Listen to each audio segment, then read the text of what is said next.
There's a sleep killer hiding in your house. It's not stress. It's not your mattress. It's not your phone. It's in your kitchen.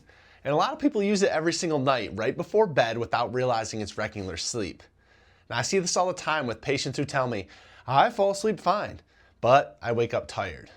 Or I keep waking up at 2 or 3 in the morning. Or my favorite, well, I'm sleeping all night, but my dreams, they're completely insane. And then we change one thing, one small habit. It's not a medication. It's not CPAP. It's not supplements. Just one single habit, and suddenly their sleep improves within days. So what is that habit? Late night snacking. So today I want to show you exactly what it does to your brain while you sleep and how fixing it can change your energy faster than most people expect. So let me ask you something. Have you ever been completely ready for bed? Teeth brushed, lights out, house quiet. Suddenly your brain comes on. It says, hey, what if we had a snack? Not dinner, not a meal, just something, small. Maybe a bowl of cereal, a handful of chips. Ooh, that leftover pizza's in the fridge. I think I want something sweet. Now it feels harmless, but your body doesn't see it that way. When your brain prepares for your sleep, it starts lowering your body's temperature, which then slows digestion. It shifts your hormones, and that releases more melatonin. Now your body is basically saying, we're shutting things down for the night. Then you walk in the kitchen and you throw food into your system. Now guess what? Your body has to switch directions. So instead of sleeping, it starts digesting.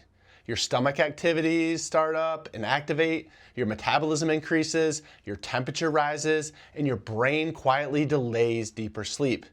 So even if you fall asleep quickly, your sleep quality drops. This is where people start to get confused. They say, but I fell asleep faster when I snacked.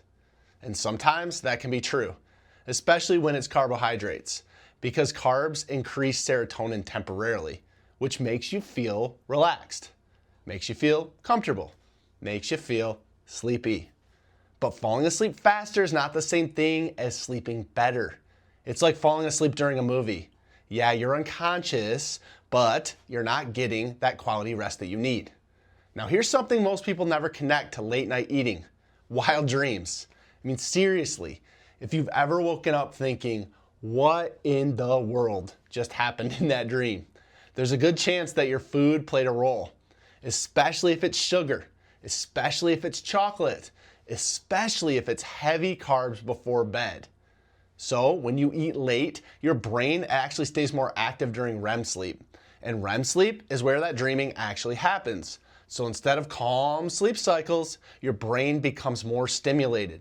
And suddenly, your dreams, they don't feel normal. They feel like a Netflix series that's written by caffeine and it's directed by stress. People wake up exhausted after nights like this, not because they didn't sleep, but because their brain, it never fully settled. Another thing late night snacks do that almost nobody realizes is they increase those nighttime awakenings. Now, do you ever wake up at 2 a.m. or 3 a.m. for no reason at all? Now, a lot of people will blame stress or aging or insomnia, and sometimes it's blood sugar. But when you eat late, your glucose rises. Then your insulin responds. Then your blood sugar drops overnight. And your brain interprets that drop as a problem. So if it briefly wakes up, not fully awake, just enough to interrupt your deep sleep. Now you usually don't remember it happening. You'll just feel tired the next day. But here's the twist. Some people truly believe they need a snack before they fall asleep at night. They'll say, well, I can't sleep unless I eat something first. And that does feel real. But what usually is happening in this is your brain, it's gotten trained to expect food before bed. It's become part of your routine. It's like brushing your teeth, like turning off the lights, like checking your phone just one last time. Now your brain, it loves routines. So when eating becomes part of the bedtime ritual, your brain, it starts waiting for it. It's not because it helps sleep. It's because your brain found out that that became predictable. And predictable always feels safe. Now there's another reason late night eating does show up. That comes with stress. Now this is a big one. After a long day, food does feel kind of like a relief. It can feel like comfort. It can feel like closure. So your brain says, hey, guess what? I survived today. Good for me. So here's my reward. And honestly, I get it. It makes sense. But your sleep ends up paying the price for that later. Now, here's the question everyone asks me. Is all late night eating bad? Well, no. Not all snacks affect your sleep the same way. Now, a heavy meal before bed, yeah, that's usually a problem. High sugar before bed, almost always a problem. Spicy food before bed, also always a problem, especially if reflux shows up overnight. But a small strategic snack, that can actually help your sleep. For example, you can eat a banana, maybe a little bit of peanut butter, some Greek yogurt, and maybe some oatmeal. Now, these foods don't spike your blood sugar the same way. They don't overload digestion, and they're much less disruptive to your sleep cycles. So here's the simplest rule that we give patients.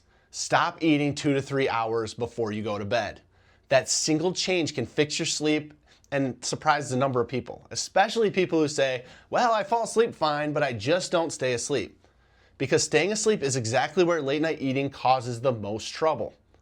Now, if you do feel hungry before bed, there's usually a reason for that. Sometimes dinner, you had it too early. Sometimes dinner didn't include enough of protein that you need. And sometimes your schedule just runs late. And sometimes you're just not actually hungry at all. You're tired. Now, your brain mixes up those signals constantly at night. Here's something funny that happens all the time. You open the fridge, and you just stand there. You're staring inside, like the answer to life might be hiding behind that orange juice over there. But what your brain is really saying is, I need some dang sleep. Not, I need cheese. Not, I need ice cream. So here's something simple to try tonight. Skip the late night snack once. Just once, that's all I'm asking. And just see what changes. Now, do you fall asleep faster? Do you wake up less often? Are you dreaming less intensely? Do you feel clearer in the morning?